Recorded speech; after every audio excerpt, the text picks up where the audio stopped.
beautiful Friday, the 27th of November in the year 2020. Thank you so much for joining us for this edition of the Assignment Program. I'm your host. My name is Andrew Mwasa. My guest tonight needs little or no introduction because a slight mention sends shivers to some members of the general public. To others is a living saint, while to others is a devil himself.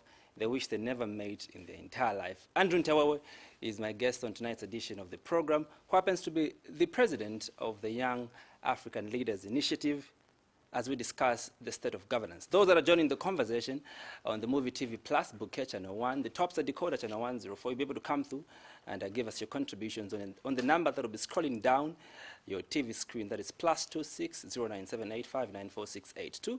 Yet those that are joining the conversation on the from across the continent of Africa on our Muvi TV Facebook page, Ask Muvi TV. Get to the comment section and give us your comment regarding this pertinent issue that borders on national interest. Mr. Ntewewe, good evening and welcome to the assignment. Thank you very much for having invited me to be here. It's always a pleasure to be on the assignment. Well, I think let's begin off our conversation from the latest developments that we got from your organization, that is YALI. Now, you've continued insisting that the Electoral Commission of Zambia is favoring the province of Southern Province that happens to be a stronghold of the opposition. Where are these allegations coming from? So, first of all, I think that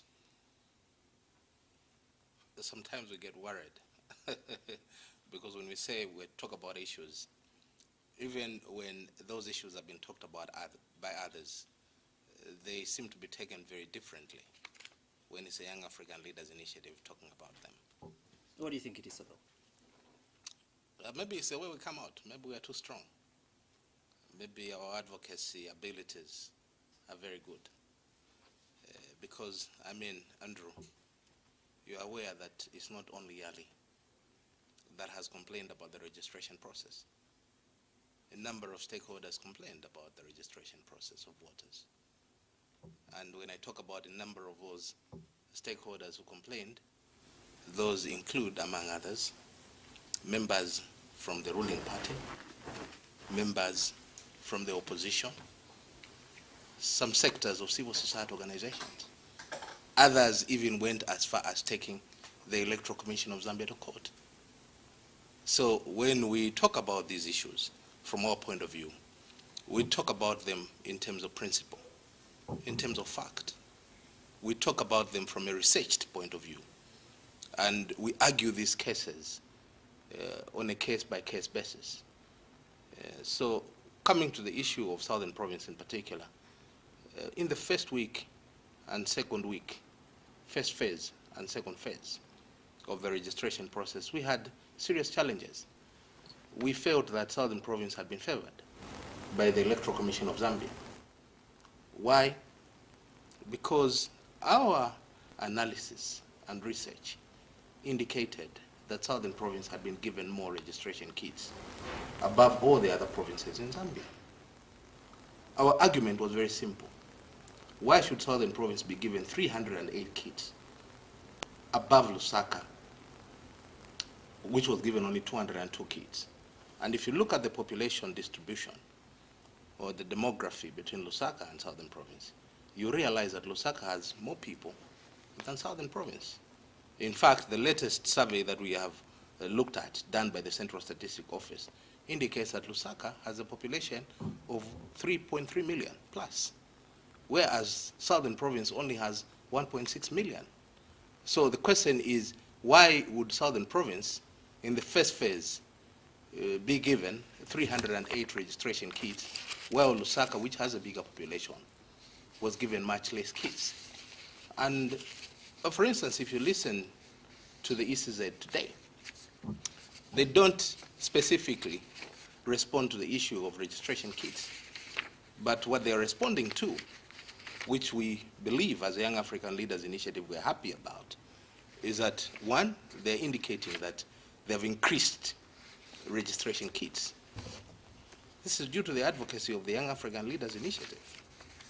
So you should be happy, and members of the public out there should be happy that after putting the ECZ on the spotlight. I don't think so, because I want to find out two things from you before I can ask my final question regarding this particular issue.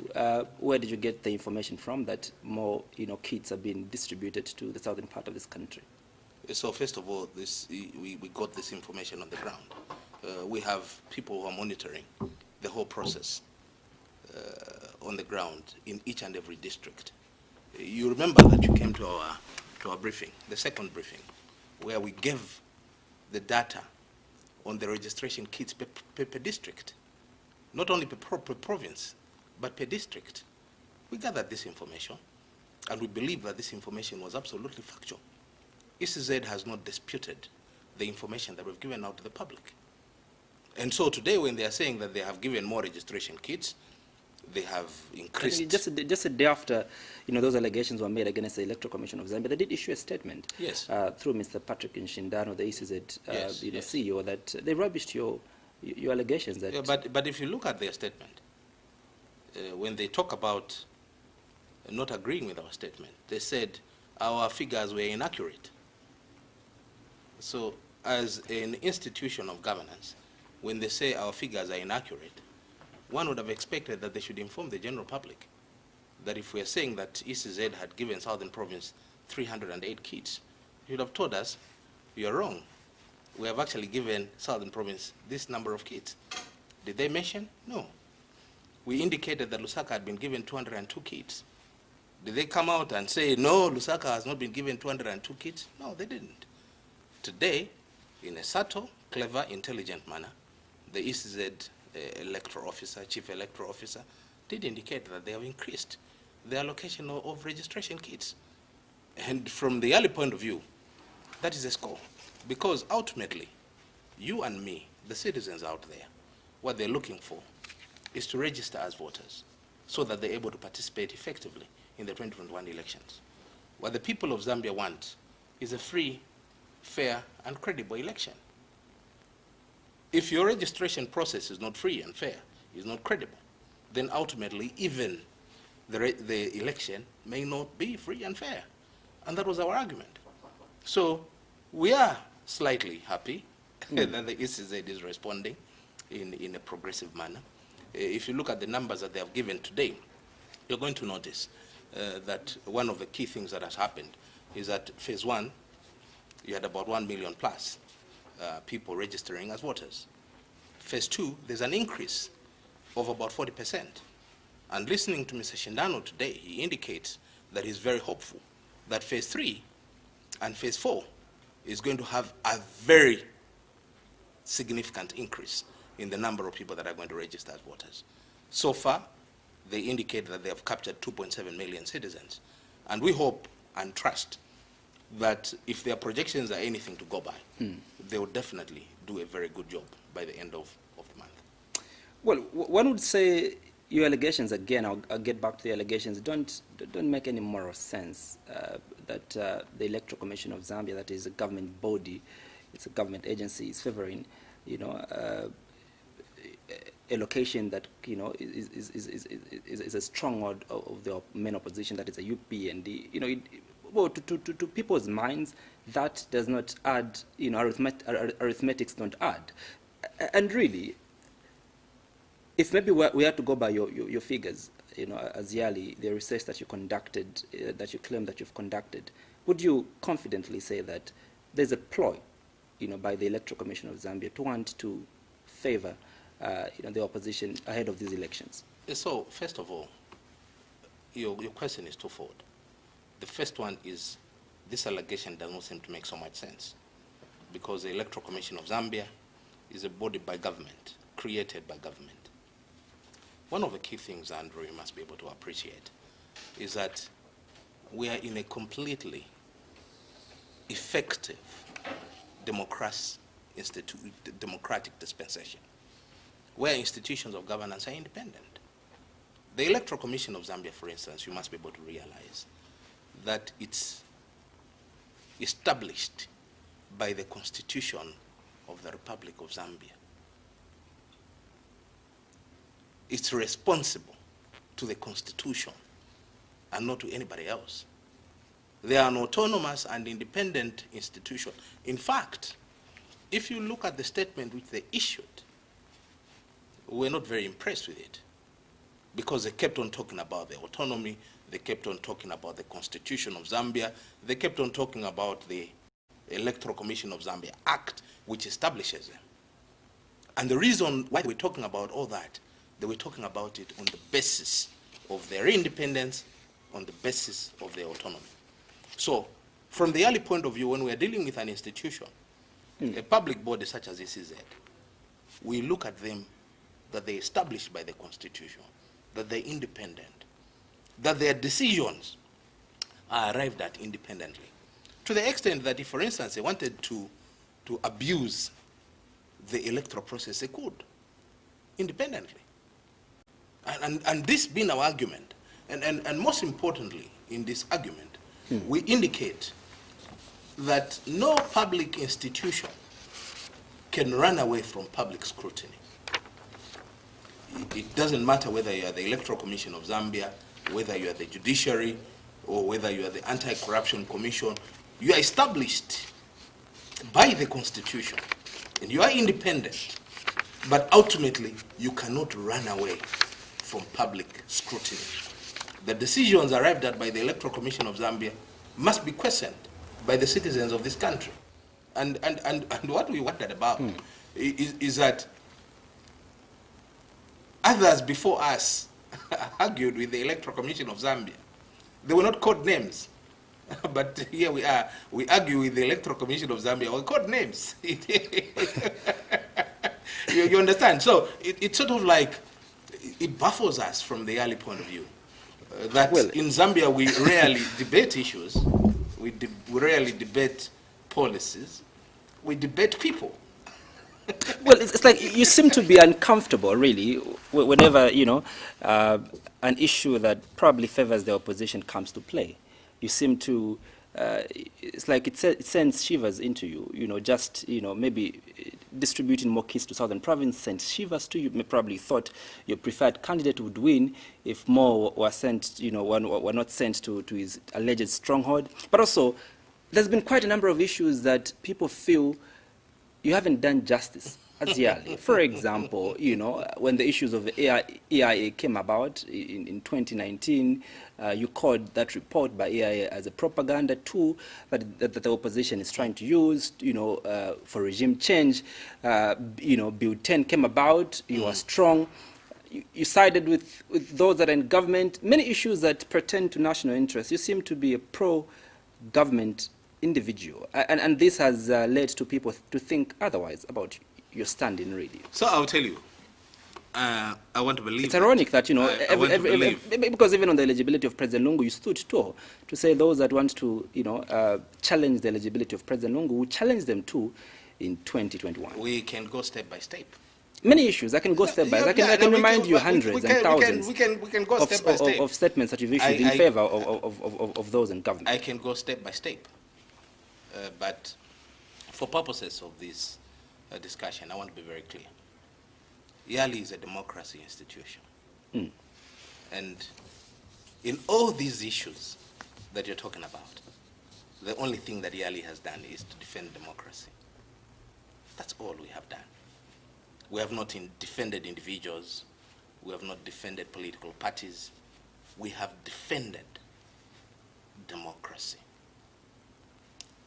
This case, the one that we are debating here, the one that we're looking at, we're looking at the registration of voters.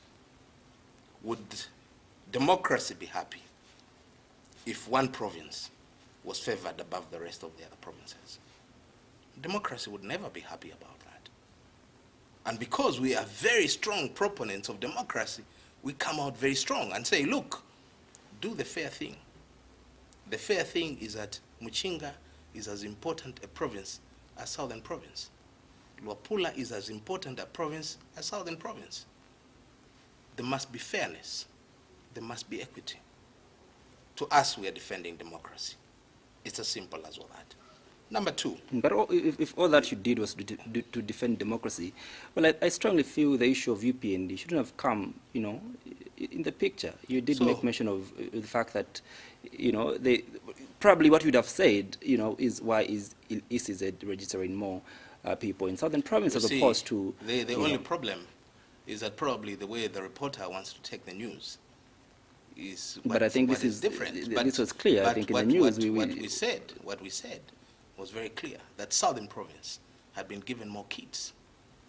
That's what we said. Which is, no, you didn't say that. This is what I'm saying. You say, and you go further.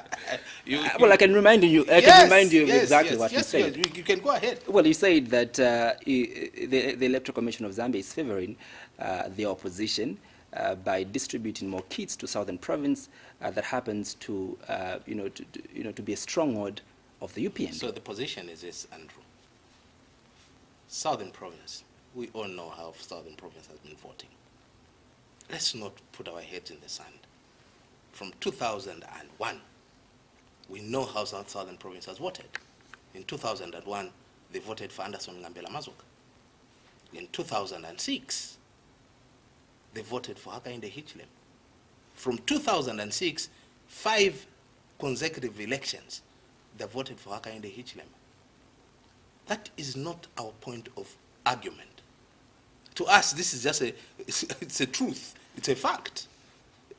Unless we want to put our heads in the sand, we're not like that. We're honest. We're truthful. So when we mention southern province, of course, people are going to construe it to say they're talking about the opposition. And for a simple reason, that's factually, that southern province has voted for the opposition consistently. That southern province have voted for Hakainde Hichilema consistently. Even when Hakainde was not a factor in an election, southern province voted for Hakainde. These are facts. 2006, Hakainde was not a factor in the election. Southern province voted for Hakainde. In 2008, UPND was not a factor in the election. Southern province voted for Hakainde. In 2011, UPND was not a factor in the election. And yet southern province voted for Hakainde. So I know that it's become a twitchy subject. That when you mention the very mention of southern province, sends shivers and goosebumps. It doesn't have to be like that. Southern province is a province like any other province and must be treated the same. I wonder what lens you're using to set that, in 2011 UPND was not a factor. No, it wasn't. It wasn't. But which political party came out second? The political party which came out second was MMD. The 2011 elections? Yes. The 2011 elections, MMD got 38% of the vote. UPND was far away. 2008, UPND was far away. 2006, UPND was far away. The only election where UPND was a factor was in 2001 under Anderson Ngambela Mazoka. 2015, 2016? Yes, 2015 and 2016. I've not mentioned this 2015 and 2016.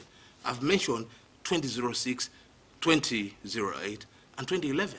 They were not a factor. What was more absurd in your press statement is that you single out 2 people, that is Mr. Mwanangomba and Ms. Mwinga. Many feel that this, is a bit tribal, really, you're singling out those 2 particular individuals. When the Electoral Commission of Zambia is run, by people that are more senior, than these 2. What you said exactly was that Mr.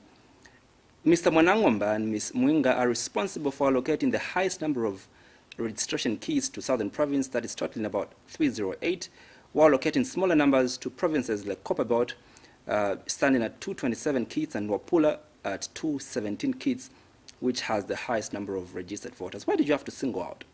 So, I heard this. I have had interviews, and I was asked, you have gone tribal. But this is clearly, So I don't know what clear it is, how clear it is to you. Up to now, I've not bothered to know what their tribe is. I don't know. I don't know what lens people are using to determine their tribe. I don't know. Because, for instance, Zambian names are very Bantu names. And it's very difficult for you to tell where each and every name comes from. Do you know where Ntewewe comes from? Do you know where Mwanza comes from?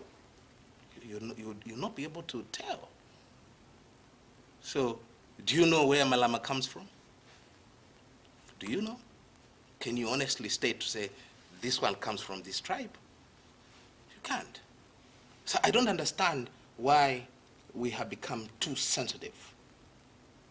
The reason why those individuals were talked about is very simple. They were talked about on the basis of the role that they were playing at the Electoral Commission of Zambia. The other one is manager in charge of elections. The other one is manager in charge of voter education. Our understanding is that these two people had the responsibility to distribute the registration kits.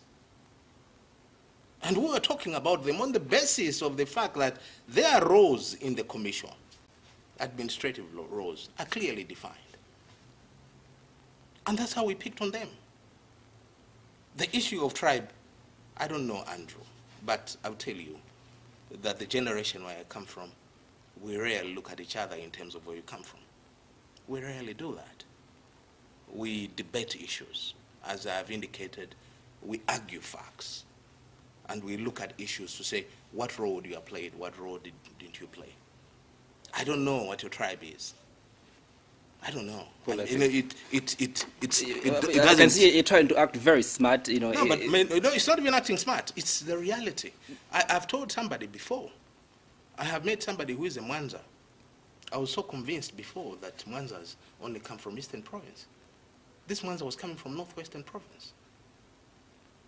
I was so sure that Malamas come from Northern Province. There are so many Malamas in Eastern Province. I was so sure that Mulenga is a Bemba name. I'm so sure about it. Until I met somebody who comes from Malambo, where I come from. They are Mulenga. Mm. You cannot, and this, we must be able to get it very clear. You can't determine where somebody comes from on the basis of the name they have. You can't. Does this validate, your allegations that, the Electoral Commission of Zambia gave a lukewarm answer to the allegations that you are throwing against them? They didn't really clearly come out and defend their position, or they said, they just rubbished what you talked about. Do you think this validates then the allegations, that were made by yourselves? No, for us, we understand the tricky position that the Electoral Commission finds themselves in. They must be very careful in terms of how they respond to these issues. And this far, especially with the statement that has been issued today by the Chief Electoral Officer, we are satisfied to a large extent that some of the issues that we have raised are being attended to. But most importantly, we will remain optimistic, cautiously optimistic, that the process is going to go smoothly. Fundamentally, we expect the ECZ to do the correct thing. Mm. And the correct thing that you and me must be concerned about most is ECZ going to hit the 9 million figure that they have indicated they would reach to the general public. From the YALI point of view, when we look at it, we don't necessarily expect 9 million voters. This number may be slightly higher or might be slightly lower. But as long as it is in the range of plus or less 1 million, it means that the target would have been met. And that's what we are looking at. So we understand the precarious position in which ECZ is. We also understand that they have to be very careful in terms of the statements they issue. We also we are cognizant of the way they are trying to be very careful in terms of releasing the actual numbers of registered voters across the country, that they have not given them by region for a number of other reasons. And these are issues that we have taken cognizance of. We shall continue holding the Electoral Commission of Zambia accountable. And here we are holding ECZ commissioners accountable, where Judge Chulu is a chairman.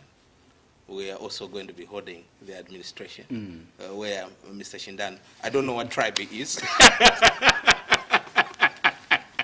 I don't know what There traffic seems is. to be, fights back and forth that also have been thrown. I think the Electoral Commission of Zambia currently Yes. is the most embattled, government agency. Political parties have fought it. So such organizations like yours have fought it. As we get to this crucial and critical election in 2021, if a body that is mandated to run elections is fought like this, what does it tell us about the credibility of the elections that they'll hand So it over to depends us on in 2021? what you call fighting, or like the ECZ is being fought. Yeah, because I think the allegations that We- have been, we especially are- from political we- players, we are is that they've been not very consultative in terms of coming up with decisions. For example, the decision to, to have a 30-day period to register 9 million voters wasn't reached. There was no consensus to this, and many other issues, the presidential nomination fees, and many other issues. There's not been consensus. From where you see it as an organization, YALI, what does this tell us about, the credibility of the election results that ECZ will give us with all these fights? So first of all, Andrew, get to know this, that the Electoral Commission of Zambia is one of the best commissions on the African continent. That is a fact. I have had several engagements with various donors who attest to the fact that the Electoral Commission of Zambia is one of the best. I have had an opportunity to engage with the United Nations rapporteur, who has gone right around the world, the globe, to look at how elections are conducted across the globe. And they speak very highly of the Electoral Commission of Zambia. To me, it is not fighting the Electoral Commission of Zambia. To me, the very fact that people can stand up to ECZ and question their decisions, that to us is a process of dialogue. And that's very important. Any institution of governance must be open enough to engage with members of the public. And I think that ECZ has done that. To the extent that we will disagree with ECZ, that's just absolutely normal. We'll disagree with certain decisions that they carry out. But even as we disagree, ultimately, at the back of our mind, subconsciously, we must be able to agree.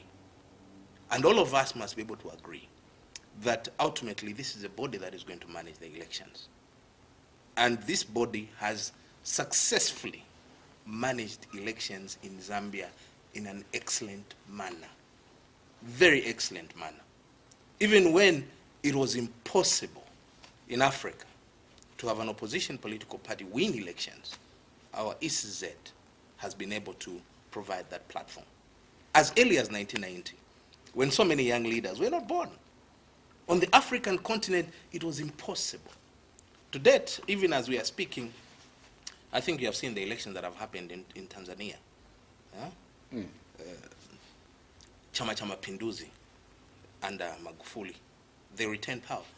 Chama cha Mapinduzi is an independence political party. That's what has happened. Go to Namibia. SWAPO is still in office. Independence political party.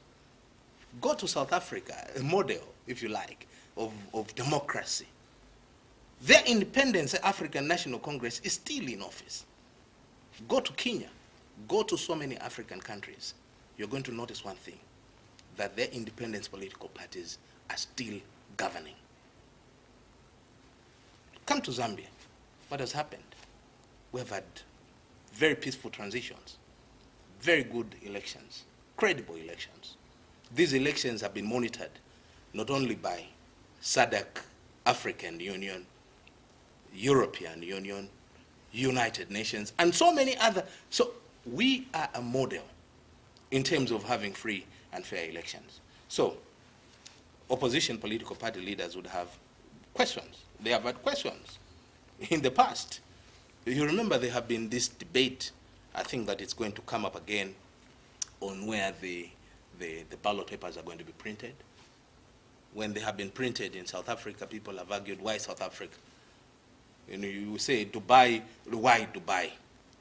And the ECZ plans to print ballot papers in Zambia. Why do you want to print them in Zambia? So these debates will constantly come up.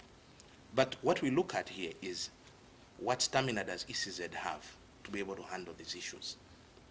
Are they able at the end of the day to come out very strong and say, this is the way to go. I am the referee. This is how the election is going to be conducted. ECZ, in the past elections, have done a very commendable job. And we are expecting that even this time around, ECZ is going to do a commendable job. So when YALI speaks out, it's public scrutiny. We're questioning ECZ, why have you done this, why have you done that? All we expect are answers. When candidates ask to say the nomination fees are very high, that's a normal process. People are going to argue about those issues. When ECZ brings political party leaders together and they argue these issues out, that is going to happen. It's a process of dialogue. As, by the way, Andrew, I keep saying this to people. Democracy is always messy. Always. But ultimately, our hope and prayer is that when people sit down, dialogue, the way forward is always found. Well, the way forward is always fine, but let's get to another issue that I think you received also quite a lot of backlash, especially from members of the general public and also from other political groupings. You took a petition to President Lungu to set up a commission of inquiry that would look into privatization. And many people asked, really, is this necessary? Is accountability, transparency necessary? That's a question you're asking. Is accountability necessary? I want to believe that accountability is very necessary. Is transparency in the management of public affairs very necessary? I want to believe that it's absolutely necessary. The questions because I think many believe that this was really targeted at one particular individual, because the individual that came out prominently in this whole issue, I think that people have been fighting, is leader of the opposition, UPND, that is HH. And many believe that that is the same individual that you, as Ntewewe, is fighting. How many companies were sold? How many? 280 companies were sold. Was HH the one who privatized all those companies? No. He happened to have participated in the process of privatization. And of course, if you participated in the sale of public assets and you are vying for presidency, people will ask you questions as to how you performed. Did you do the correct thing? Was the privatization done correctly? If the privatization was not done correctly, you took pecuniary advantage of the process, people hold you accountable. They will ask you. You are given a responsibility to manage a public process. How did you do it? You want to be president today, but you have been given a responsibility before. How did you handle it? If, for instance, you stole when you are given that responsibility, how can people trust you with a bigger responsibility to manage the affairs of the country? So ultimately, these are issues that all the time will come to haunt us. If you're given a responsibility by the government, remember that at one particular time it will come back to ask people, or come to ask you questions. And as I've indicated to you... so you would confirm to the general public that your target is HH, really, to get to clean him out? I have not said that.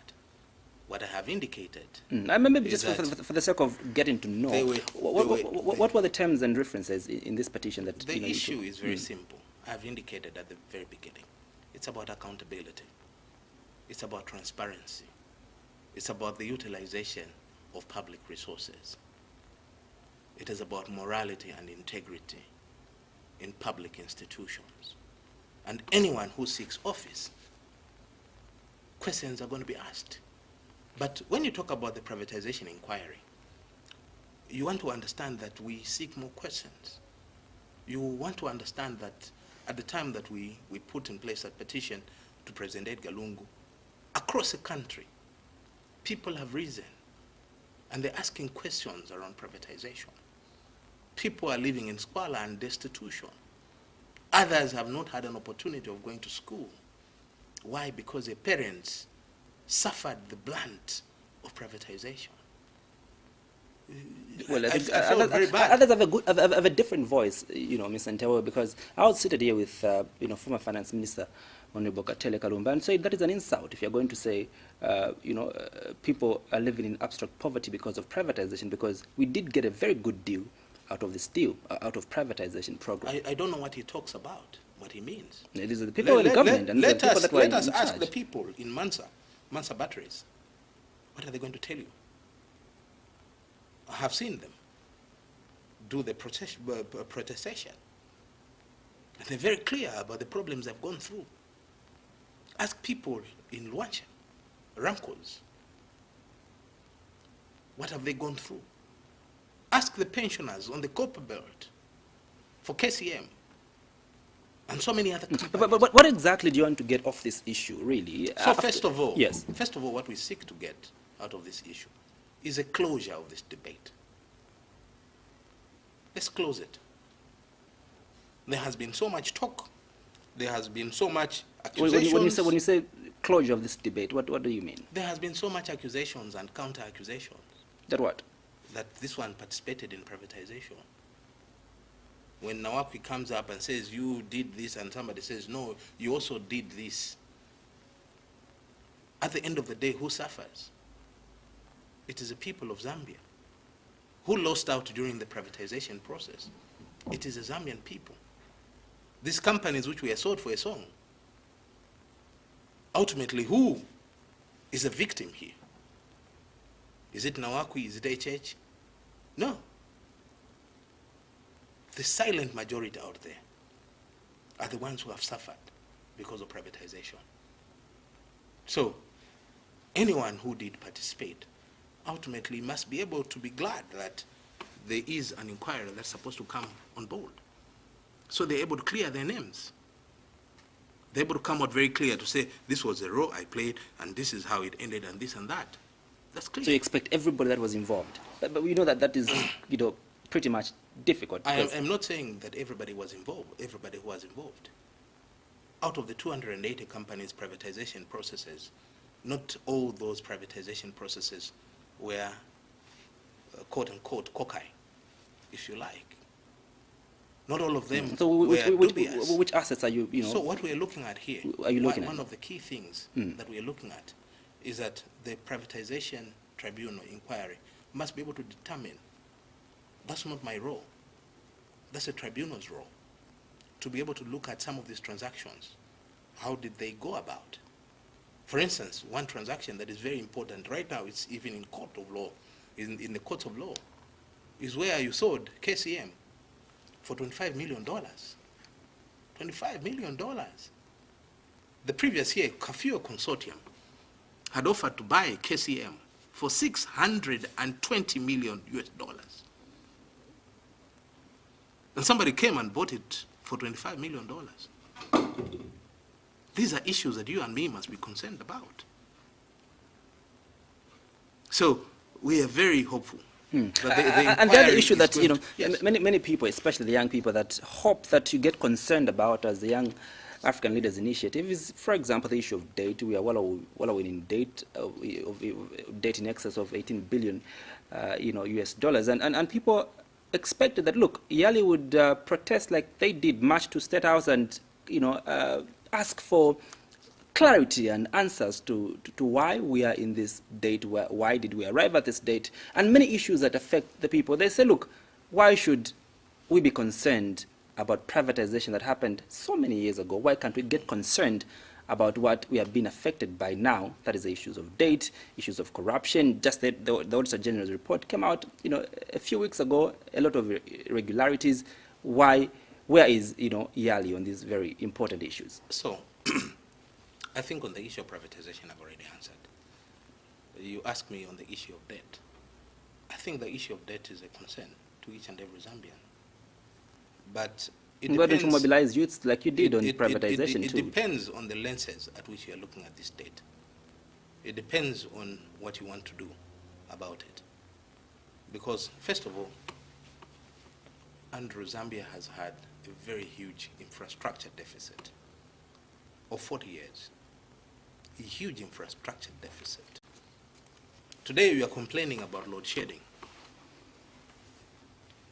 It's come to bite us in 2018, 2019, and 2020. Why? It's because we have not invested as a country. You invested in the Kariba in the 70s, in the 60s. So you have not been investing. The challenge today we have had to deal with, we have to ask the question, how do we deal with load shedding? So you tell me that the $2 billion to do Kafue Gorge Lower, to produce 750 megawatts of electricity, is a crime? I don't think so. Because ultimately, this debt is going to help you and me to be able to resolve the challenges of load shedding. Once we deal with challenges of load shedding, you're going to have more industrialization. Today, our people suffer, those who do barbershops, who do salons, and so forth and so on. Why? Because of load shedding. What is the reason? The infrastructure deficit. Could we have run away from the debt of Kafue Gorge Law? The answer is no, we couldn't. I sit back, I wake up in the morning, and I think you also do. You drive on the roads of Lusaka. Look at Great East Road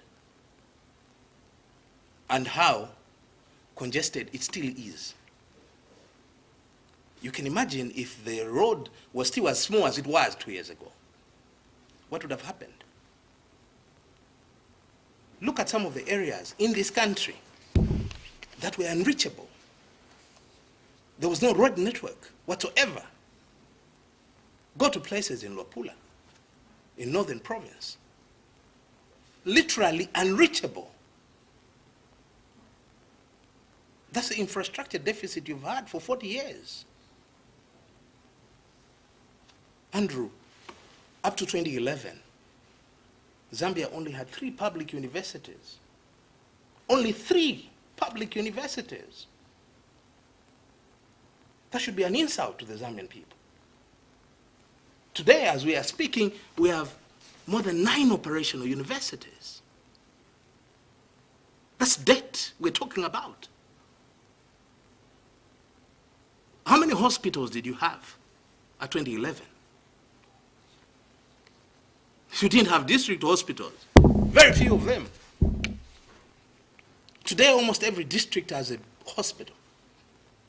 That's the debt we are talking about. With no medicine.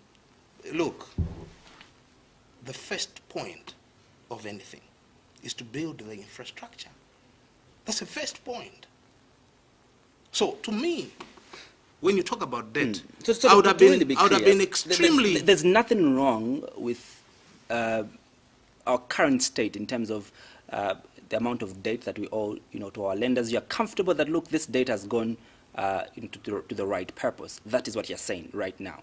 To me, and I think that we must have a frank conversation with each other when we talk about this issue of debt. And the frank conversation... It's invested in the right... Look at this country places. In 2011. Look at the way it was. Here at Muvi TV, this was a bush. It was a bush. Today there's a road. That's where the money has been invested. Look, we can ask the question, did we get the right date? Were the terms and conditions for this date correct? Yeah. That's another debate. The question is also, because the big question that a lot of people have, Mr. Ntewewe, is that does this date, the investment that government has made into this date, has it translated to development? Number 2, how are we managing this development to be able to pay back this debt? Just last week, we defaulted on our payment interest. We defaulted, and that is the main question people are asking: did we invest, in the right infrastructure? Did we invest in the right places? And is this money that we took out of bilateral agreements and other commercial loans, is this benefiting the locals? That is the biggest question that people are asking, really. So if you ask me, is this date, has it benefited the citizens of this country? My answer is yes. If you say you have not benefited, you're not being honest. You're not being truthful. Because some of the hospitals you've gone to have been built by this debt.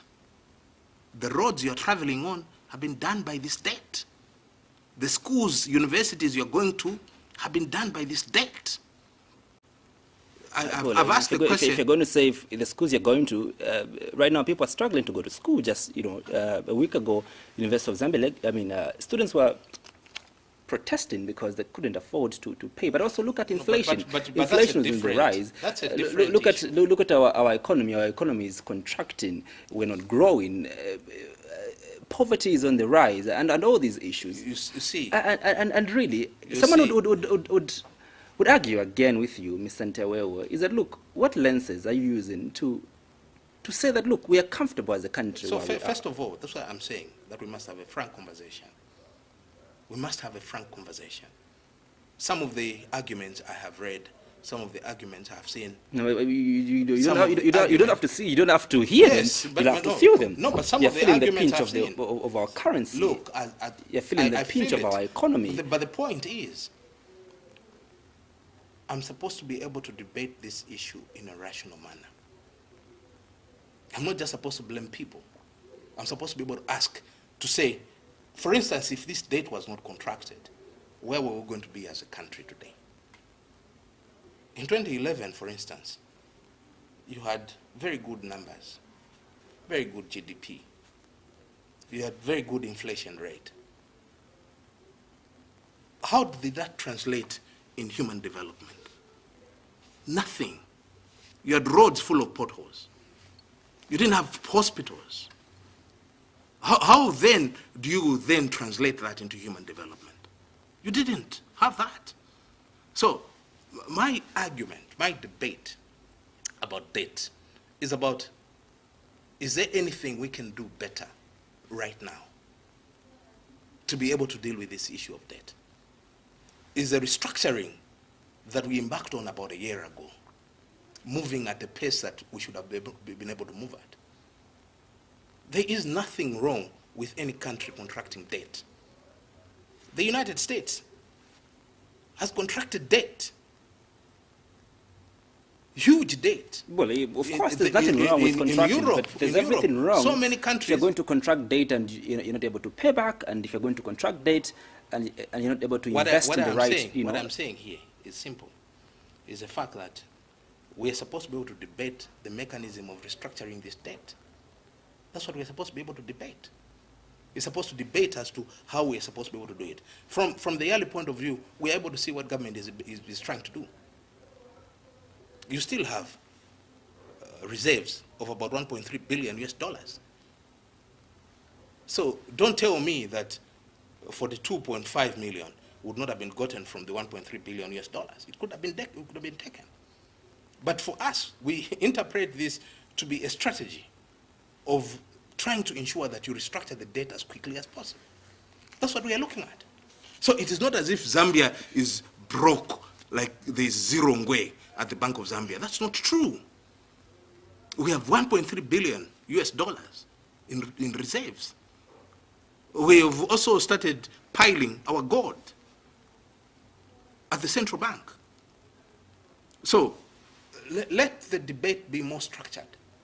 I've heard one argument by the Green Party president who says, let's begin to think about selling some of the toxic assets in ZCCMIH. That's a debate that I expect our political leaders to be able to argue and debate about now. Instead of us just talking about, no, Zambia has defaulted, people are even becoming very unpatriotic to their own motherland, as though this is the first country to default. No, Zambia is not the first country to default. And neither are we going to be the last one. On the African continent, Andrew, you must be able to be aware that African countries are passing through a challenging time. The powerhouse of Africa, South Africa, has got serious challenges of debt. Kenya has serious challenges of debt. Angola, serious challenges of debt. And these countries are seeking a mechanism of restructuring that debt. So for us, instead of us calling each other names and being unpatriotic to our motherland, our debate must be, how can we deal with the debt? I'm thinking the suggestion by Green Party makes a lot of sense. That, for instance, you're going to have toxic assets which are not producing anything for motherland. Why can't we begin to think about how we're going to be able to deal with this debt? Because, for instance, in 2022, there'll be $750 million bullet payment which will be required. So what are we going to do about it? So today, instead of calling each other names and so forth and so on, we all know why we needed the debt. There was serious infrastructure deficit in this country. And if we didn't do anything about it, can you imagine that right now we're all looking forward to Kafio Gorge Law? We're looking forward that at least it should give us 150 megawatts of electricity. If we didn't get that debt, what was going to happen? If you look at our roads, look at how bad they were. You didn't do anything about it. You're going to be happy to have $2 billion in foreign reserves, and yet your roads are in a poor state.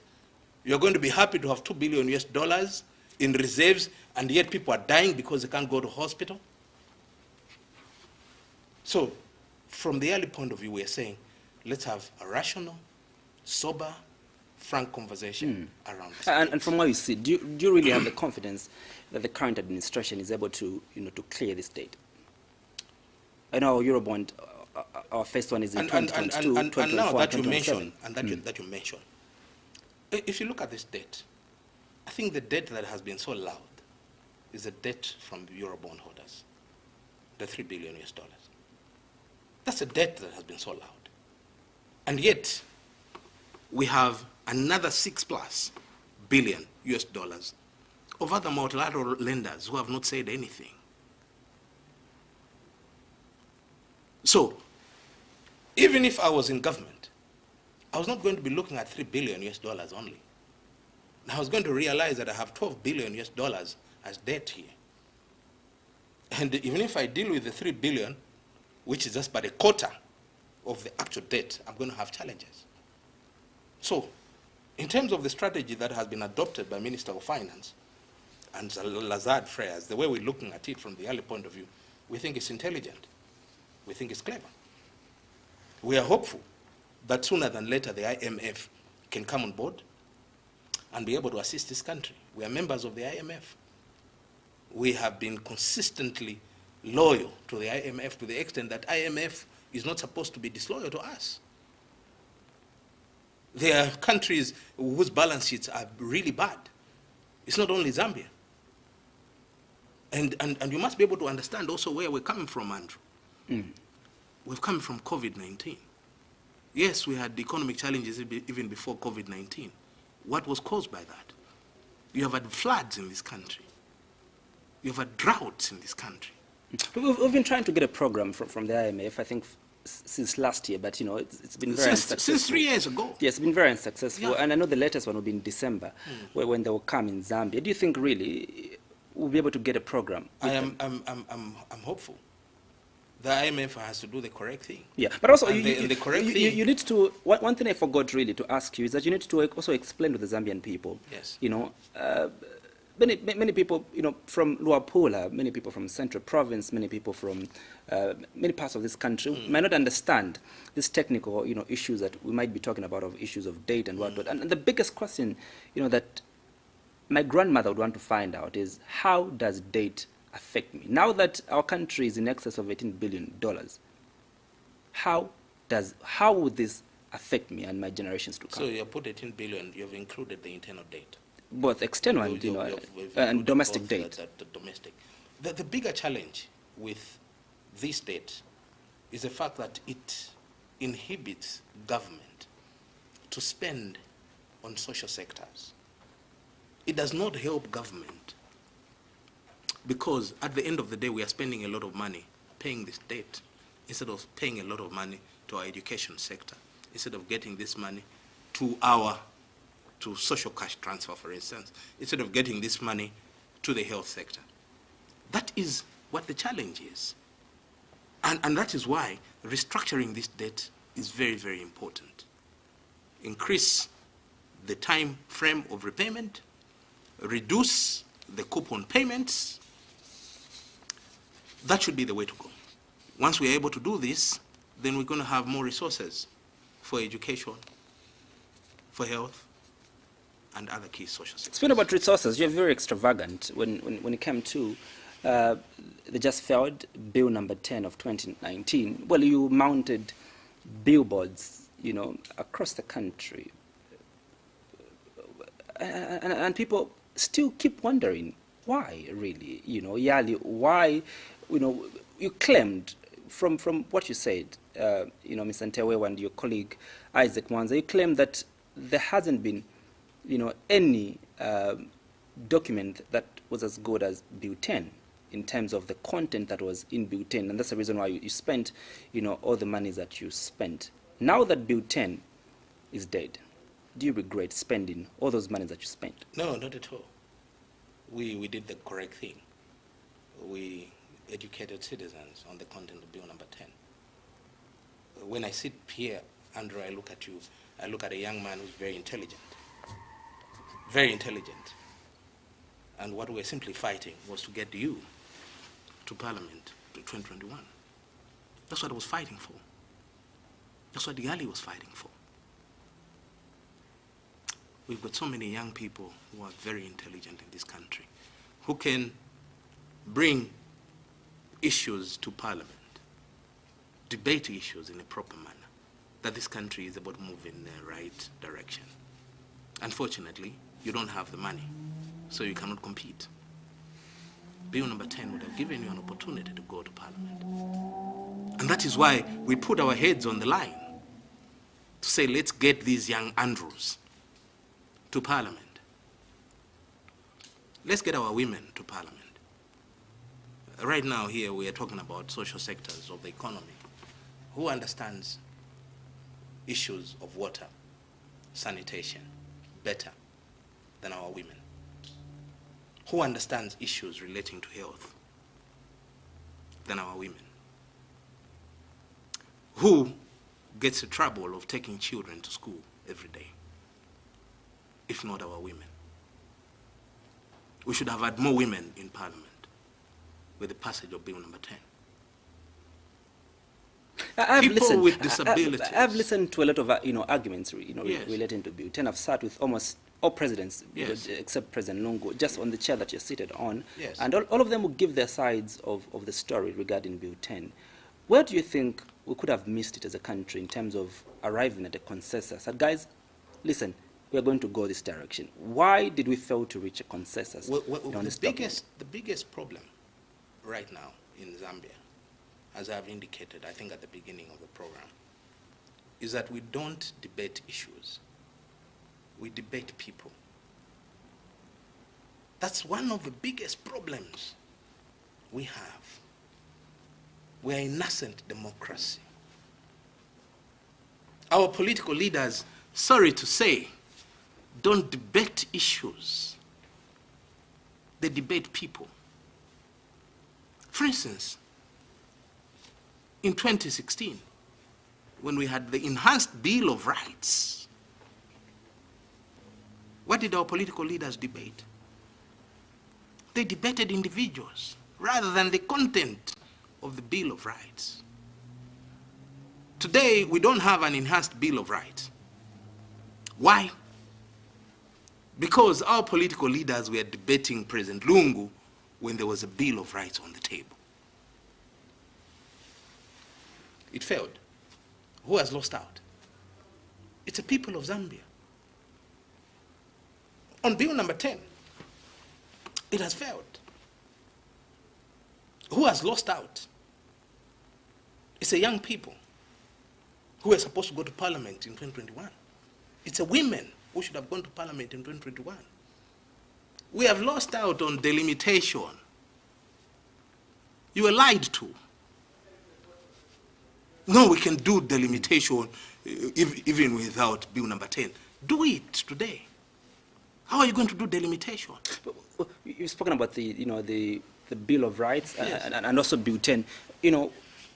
Many issues arrive, especially when it's time of the elections. We tried to, the referendum for the Bill of Rights was in 2016 when we had the elections. Obviously, the timing was not right. Also, obviously, one of the conversations that came from people was that, look, we didn't fully understand what this Bill of Rights contained. But also in Bill 10, The argument that is there on top of the agenda is that the coincidence of amending a constitution when it's nearing an election breeds a lot of suspicion.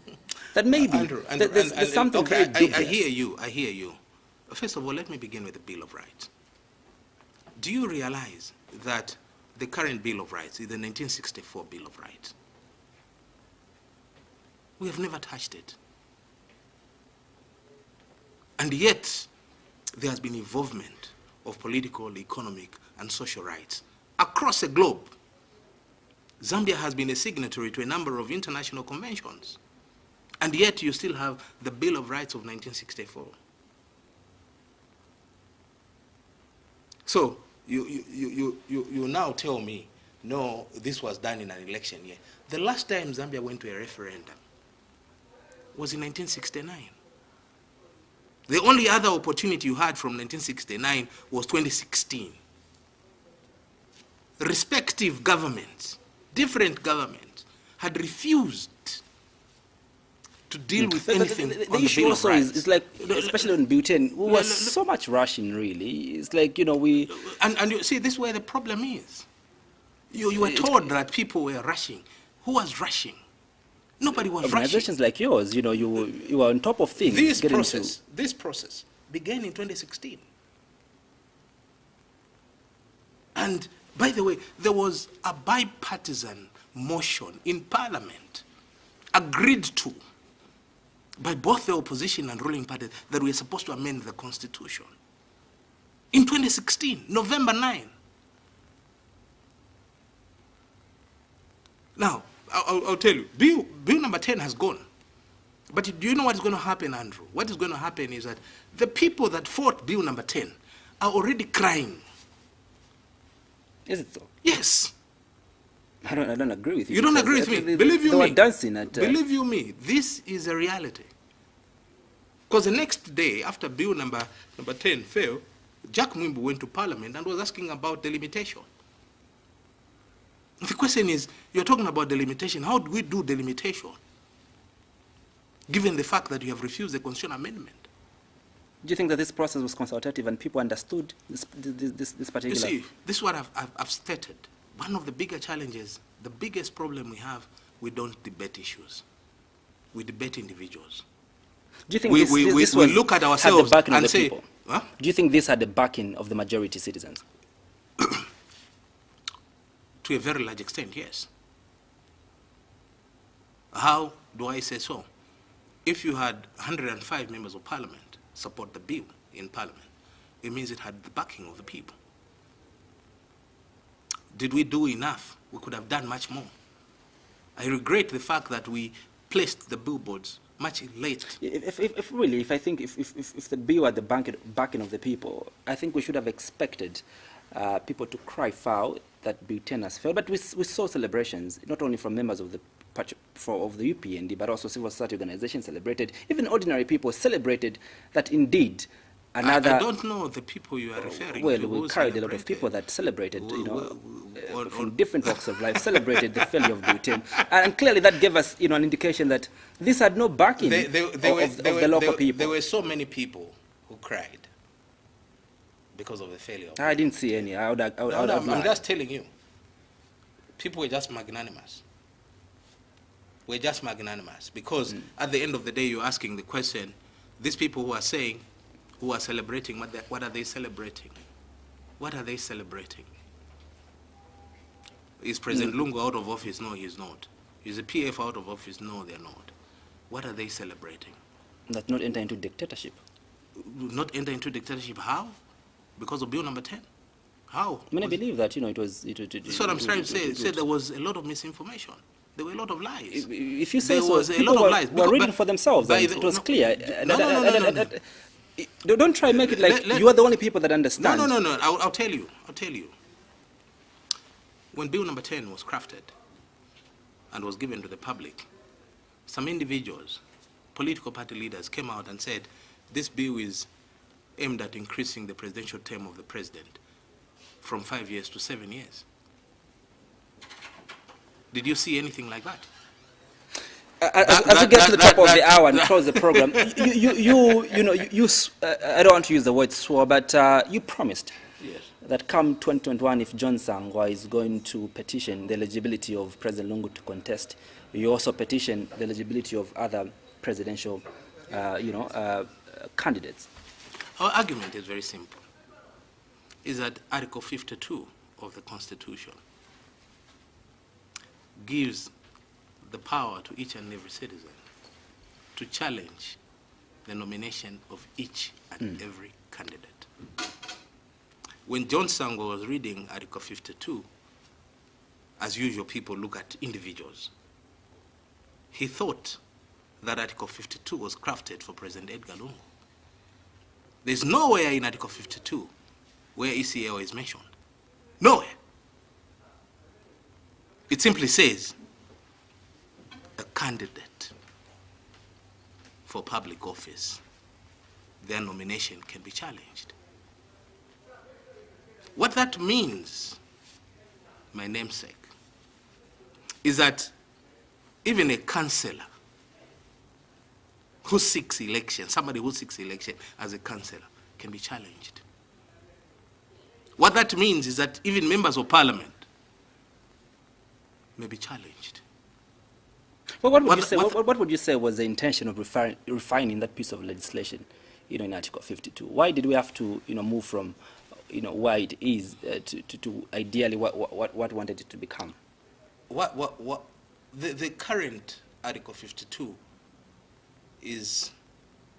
can breed a lot of confusion.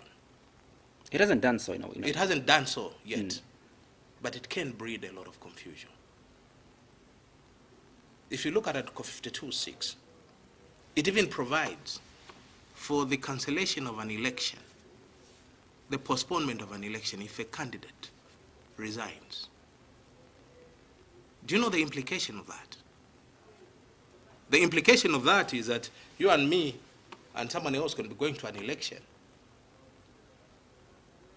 2 days before the election, the other individual decides, I have resigned, I'm not going for this election.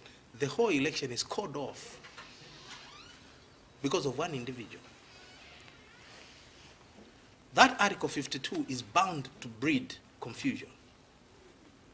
It's anarchist in nature. As usual, people were debating. None has happened, in the history nothing has happened, but I want. If we look at it, because the principle is that, look, don't fix it if it's not broken. So I don't think that piece of legislation was broken, and really, Mr. Ntewewe, I think we need to have a frank conversation and be honest with ourselves. The intention of Bill 10 was to, fix some of the lacunas that were in the Constitution, and issues like, the Article 52. I don't think that was a lacuna. It is a lacuna, and a very big lacuna. Watch the space. It's a very big lacuna. There could be something that we don't know that you know. No, I mean, read it carefully and see it. It's a very big lacuna. It's very lovely when you're looking at it in terms of, I want to challenge the nomination of Andrew Mwanza. It's very interesting. Do you intend to challenge and you are pointing a finger at somebody else. Realize that the other 4 fingers are pointing at you. Are you looking forward to challenge the eligibility of HH? We are going to participate effectively in the elections of 2021. The question is very simple. Are you going to challenge the eligibility? I have indicated we are going to participate effectively in the elections of 2021. Remember, YALI was the first institution to take a matter before the Constitutional Court. First institution. We are the first ones who blessed the Constitutional Court. And we have since gone to the Constitutional Court a number of times. Right now, we are still in court. There's a decision we're waiting from the Constitutional Court on the 30th of November. It's just coming up on Monday next week. So, in terms of trying this Constitution, testing it, testing its provisions, we are fully geared to test these provisions. But ultimately, this must be understood by our citizens, that we have now elected to give 11 judges on the Constitutional Court to begin to amend and clean up our Constitution. Whereas you had an opportunity through Parliament to amend the Constitution, we have now abrogated that, we have taken away that power from Parliament. and given it to the Constitutional Court. That's what basically we have done. Eligibility of President Lungu in 30 seconds? I have indicated at the very beginning that we respect institutions of governance. And the Constitutional Court was very clear in its decision that President Lungu is eligible to contest the 2021 elections. And so an institution of governance has already given a decision on that matter. We actually believe that those that are arguing in this decision are walking on thin ice, because the sanctity, integrity, and the sacredness of our judiciary must be respected. The judiciary did make that decision. The Constitutional Court, as you may be aware, is a court of initial and final jurisdiction. When a decision has been made by the Constitutional Court, it's final. It can be challenged. Nothing can actually happen. I think we saw that with the case of ministers who tried by all means to try and question the decision of the Constitutional Court. The Constitutional Court's decision is final. And we think that those who are even talking about this issue are walking on thin ice. President of Young African Leaders Initiative, Ntewewe, thank you so much for having made time to appear on a special edition of The Assignment. I'm very grateful for the opportunity. Thank you very much. We've been discussing the state of governance. My guest was Ntewewe. My name is Andrew Mwansa. See you on Sunday at